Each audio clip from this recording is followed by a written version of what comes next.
और आज की बड़ी बहस होने वाली है उस विषय पर जिसको लेकर लगातार बीजेपी सवाल उठाती थी। दरअसल खबर है हिमाचल प्रदेश से, जहां पर अब टॉयलेट सीट के ऊपर भी टैक्स देना पड़ेगा क्या लोगों को, ये बड़ा सवाल है और इसी पर आज हम आपको विस्तार से बताएंगे। देखिए, लगातार मुफ्त का चक्कर जो राजनीतिक पार्टियां अलापती हैं उसको लेकर अब मुसीबत में फंसती जा रही है। आर्थिक तंगी से जूझ रही हिमाचल प्रदेश की सुक्खू सरकार अब ऐसा फैसला लेकर आई है कि सियासत में हड़कंप मच गया है।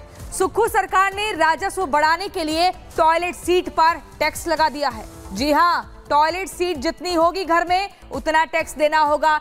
यानी कि हिमाचल प्रदेश में जिन लोगों के घरों पर टॉयलेट है उन्हें अब टॉयलेट का टैक्स देना पड़ेगा। जी हां, बहुत अजीब और गरीब लग रहा है सुनने में, लेकिन यही सच्चाई है। और अब जिसके घरों में जितने टॉयलेट है, टॉयलेट की संख्या के आधार पर यह टैक्स लगेगा। जब ये सरकार का ये फैसला सामने आया तो गरीब और मध्यम वर्गीय लोगों की मुसीबत बढ़ गई। वहीं बीजेपी भी सुक्खू सरकार के इस फैसले को अजीबोगरीब और शर्मनाक बता रही है। तो इसी पर करेंगे आज की बड़ी बहस, लेकिन पहले आपको विस्तार से इस विषय को समझाते हैं हमारी इस रिपोर्ट के जरिए।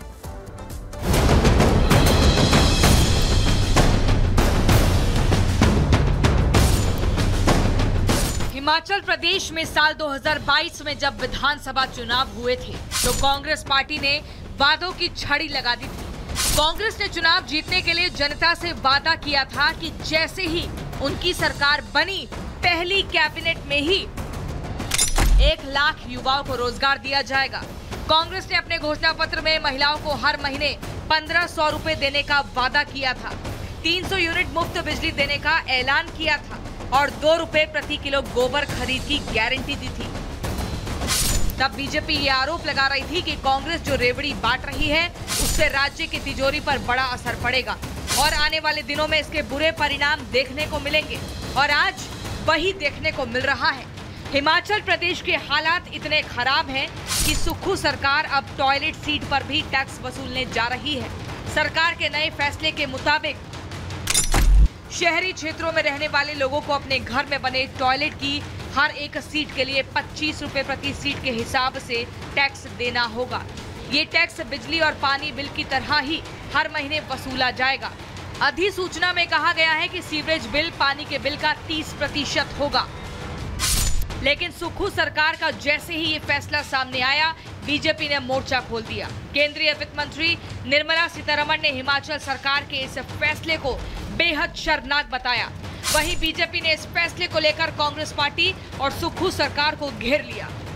जहां जहां कांग्रेस पार्टी की सरकार आई वहां वहां लूट और बर्बादी मचाए और अब महंगाई भी साथ में लाए। हिमाचल प्रदेश में वहां की सरकार टॉयलेट सीट टैक्स लगा रही है, 25 रुपया हर टॉयलेट का। जी हाँ, शहरी इलाकों में बड़े बड़े वादे करते हैं, तिजोरियां फिर लूट में खाली कर देते हैं, गारंटी के नाम पर खाली कर देते हैं और फिर जनता के ऊपर इस प्रकार के टैक्स लगाते हैं। मतलब कि आप टॉयलेट भी सुख से नहीं जा पाएंगे। क्योंकि सुक्खू सरकार मुफ्त बिजली और मुफ्त पानी का वादा करके सत्ता में आई थी, इसलिए अब सुक्खू सरकार पर सवाल उठाए जा रहे हैं।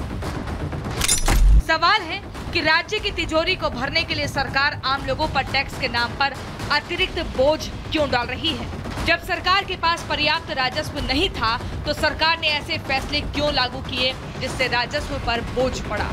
और अब सबसे बड़ा सवाल है कि सुक्खू सरकार ने टॉयलेट पर जो टैक्स लगाया है उसे गरीब मध्यम वर्गीय लोग कहां से चुकाएंगे। ये तमाम सवाल हैं जिनके जवाब आज हिमाचल प्रदेश की जनता सुक्खू सरकार से मांग रही है। Bureau report, Republic Bharat. और चलिए इस चर्चा की शुरुआत करते हैं। हमारे साथ शिवम त्यागी जो कि बीजेपी के प्रवक्ता हमारे साथ जुड़ गए हैं, सूर्य प्रकाश मैथिल जी राजनीतिक विश्लेषक हमारे साथ जुड़ गए हैं, हमारे साथ प्रेम कुमार वरिष्ठ पत्रकार जुड़ गए हैं और वरुण पुरोहित कांग्रेस के नेता हमारे साथ जुड़ गए हैं। सबसे पहले वरुण पुरोहित कांग्रेस के जो नेता हैं उन्हीं के पास हम जाएंगे। सर, ये बताइए, रेवड़ी कल्चर के चलते ही अचानक से टॉयलेट टैक्स की जो बात शुरू हुई है, इसका मकसद क्या है? क्या इससे जो राज्य की स्थिति खराब हुई है, आर्थिक बदहाल स्थिति जो हो गई है, उसको ठीक कर पाएंगे? बीजेपी लगातार सवाल उठा रही है और कह रही है कि एकदम क्रैप लीडरशिप है।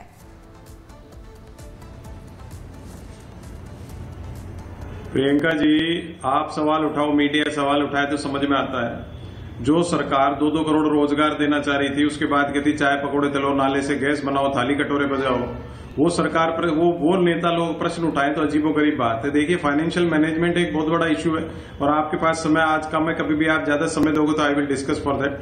आप ये देखिए, जब से केंद्रीकरण हो गया टैक्सेशन का, राज्य सरकारों का फंड केंद्र सरकार टाइम से देती नहीं है, पूरा देती नहीं है। और केंद्रीकरण होने के बाद अलोकेशन आपने एक बिगर पूछे देश से 1 लाख करोड़ की बुलेट ट्रेन कर दो, 2 लाख करोड़ के वो कर दो, 3 लाख, तो केंद्र सरकार के हाथ में जब आ गया बजट, सारा पैसा कलेक्शन आ रहा है, तो वो राज्य सरकारों के जो रिसोर्सेज है वो बहुत कम हो गए।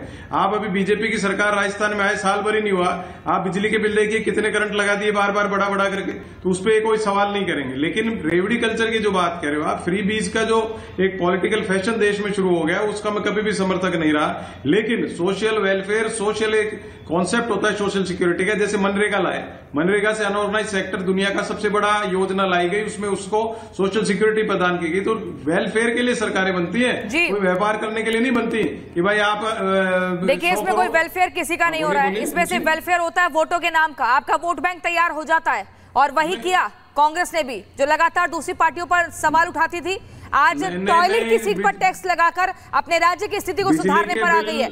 मैं आपके पास आऊंगी सूर्य प्रकाश मैथिल जी। पानी के बिल में सीवर टैक्स आता है कितने ही साल से?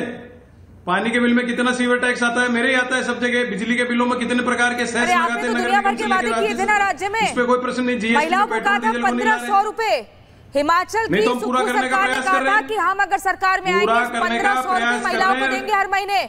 आप तो उनसे और पैसा ले रहे हैं, 25 रुपए नाम का टैक्स हर महीने। ये क्या बात है? पहले देंगे पैसा फिर वापस लेंगे। सूर्य प्रकाश मैथिल जी बताइए। ठीक है, आपकी टर्न हो चुकी है। सूर्य प्रकाश मैथिल जी, क्या हो रहा है ये? एक तो ये कांग्रेस जो है पहले मुफ्त की रेवड़ियों के कल्चर को शुरू करती है, चलिए शुरू नहीं किया, उसको फॉलो कर रही है, और फॉलो करने के बाद जब स्थिति एकदम बदहाल हो जाती है, आपसी कलह की वजह से एकदम सर फुटब्बल वाली स्थिति हो जाती है, फिर ये गलती भी नहीं मानते। क्या बाकी और राज्य इससे सीख लेंगे कि फ्री कल्चर नहीं, रेवड़ी कल्चर को रोकना होगा, वरना राज्य की स्थिति बर्बाद हो जाएगी आर्थिक तौर पर?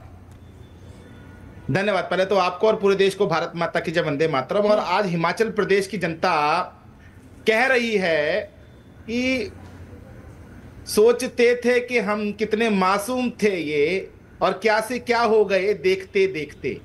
आज स्थिति हिमाचल प्रदेश में किस प्रकार से अर्थव्यवस्था की है, ये आज ये जो टैक्स है ना टॉयलेट का, ये बता रहा है। और अभी मेरे भाई हैं कांग्रेस के जो ये नेताजी हैं, ये बहुत बड़ी बड़ी बातें कर रहे थे कि टैक्स जो है वो गवर्नमेंट ले लेती है और ये है और वो है। मैं इनको बता देना चाहता हूं कि सेंट्रल गवर्नमेंट जो है वो जीएसटी में जितना हिस्सा जिन राज्यों का है वो हर साल रिलीज करती है, प्रॉपर वे में रिलीज करती है, ये आपको बता दूं।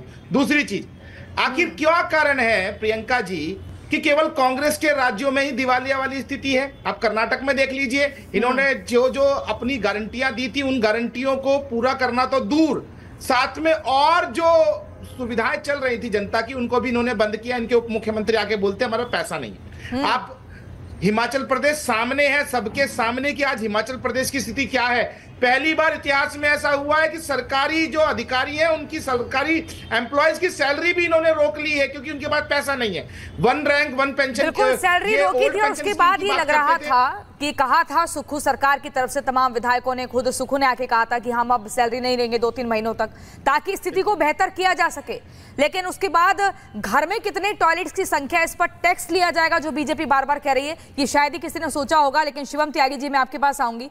देखिए, कांग्रेस की अगर हम बात करें तो वहां पर डिनायल मोड भी दिख रहा है। वो कह रहे हैं कि हमने ऐसा नहीं किया, बीजेपी हमें जबरदस्ती घेर रही है, हमने कुछ और बात कही है, उसका कुछ और मतलब निकाला जा रहा है। हालांकि निर्मला सीतारमण की तरफ से ट्वीट भी होता है कि हाँ, हम एक तरफ स्वच्छता भारत का मिशन चला रहे हैं, और ये लोग जो है टॉयलेट की सीट पर ही टैक्स वसूलने की बात कर रहे हैं। देखिए, मैंने आज तक जो है अपने जीवन में खाने की चीजों पर टैक्स सुना था, मैंने आज तक जो है अपने जीवन में आसपास हर तरह की ग्रोसरी पर टैक्स सुना था, लेकिन ये कांग्रेस वाले चोरी के मामले में इनकी कोई बराबरी नहीं है भाई साहब। मतलब बताओ, टॉयलेट पे ही टैक्स लगा दिया। एक टॉयलेट की सीट पर जो है ये 25 रुपए या 50 रुपए या 100 रुपए कितने ले रहे हैं? मतलब कमाल हो गया भाई साहब। इनका एडवाइजर कौन है? कौन इनको, मतलब वो एक कहावत है ना कि बाप चले गए अंधेरे में बेटा पावर हाउस। नाना से लेकर, दादी से लेकर, पिताजी से लेकर, माताजी से लेकर, इस देश को तुमसे टॉयलेट तो दिए नहीं गए, मोदी जी ने दे दिए, तो अब उन पर भी टैक्स लगा दिया। एक काम करो ना, अपने सारे विधायकों की जिम्मेदारी लगा दो। एक एक घर में जाए, टॉयलेट चेक करे, हर टॉयलेट के बाहर बैठ क्यों नहीं जाते हो? हर टॉयलेट पर 20 रुपए ले वहीं से। कितनी बेशर्मी की बात है। आपने हिमाचल में लोगों की तनख्वाह नहीं दे पा रहे, 40% बजट आपका जो है सिर्फ जो है तनख्वाह और पेंशन देने में चला जाता है, 20% ओवर एक्सपेंडिचर में चला जाता है। 1 लाख युवाओं को रोजगार देने का भी वादा किया था प्रेम कुमार जी। जी, महिलाओं को आपने कहा था कि युवाओं को रोजगार दिया जाएगा, हमें सरकार में ले आइए। भाई गजब बात हो गई। ये तो जनता ने विश्वास करके सरकार में बिठा दिया, लेकिन उन्हें क्या पता था कि उनकी तिजोरी भरने के बजाय उन्हीं के बटुए से और पर्स से पैसा निकलवाया जाएगा, वो भी उस टॉयलेट का, जिसको लेकर ये तो बहुत हैरानी की बात है। प्रस्ताव रखा किसने होगा? प्रेम जी एडवाइजर है, मैंने सुना है। प्रेम कुमार जी, बीजेपी कह रही है, सुनिए प्रेम कुमार जी, बीजेपी कह रही है कि हम जो है प्रियंका जी सबसे पहले टॉयलेट्स और दे आर इम्पोजिंग टैक्सेस। मैं आ रहा हूं, पॉइंट पर आ रहा हूं। सबसे पहले जो बात टॉयलेट सीट टैक्स की हो रही है, इसको एक नोटिफिकेशन के हवाले से बताया जा रहा है। मैंने सब जगह खोज लिया, मुझे वो नोटिफिकेशन नहीं दिखा।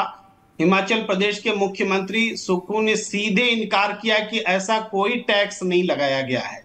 तो एक झूठ बीजेपी फैलाती है और उस झूठ को पूरा मीडिया, पूरा वेबसाइट, पूरा अखबार लेकर के सामने आ जाता है। अरे कम से कम रेक्टिफिकेशन तो करें कि ये टैक्स आया भी है। तो 250 और 500 रुपए का जो टैक्स का जिक्र किया है वो क्या है? बोलने दीजिए, आप भी बोलिए। 250 आप बता दीजिए ना, खबरों में तो आ ही रहा है, बोला भी है सरकार के 250 और 500 का टैक्स वो किस लिए देना? खबरों में आने का क्या मतलब? हम बता रहे हैं कि कांग्रेस डिनायल मोड पर है, कांग्रेस डिनायल मोड पर है, लेकिन फिर भी एक टैक्स वसूला जाएगा। सूर्य प्रकाश मैथिल जी कुछ कहना चाहते हैं? आप प्रियंका जी रहिए, मेरी बात सुनिए। देखिए, अभी प्रेम कुमार जी ने सिरे से नकार दिया कि ऐसा कोई टैक्स है ही नहीं। अरे भैया, पहले तुम चोरी करोगे फिर कहोगे नहीं ऐसी कोई चोरी नहीं हुई। और देखिए प्रियंका जी, ये पूरा देश देख रहा है। एक मॉडल है नरेंद्र मोदी का।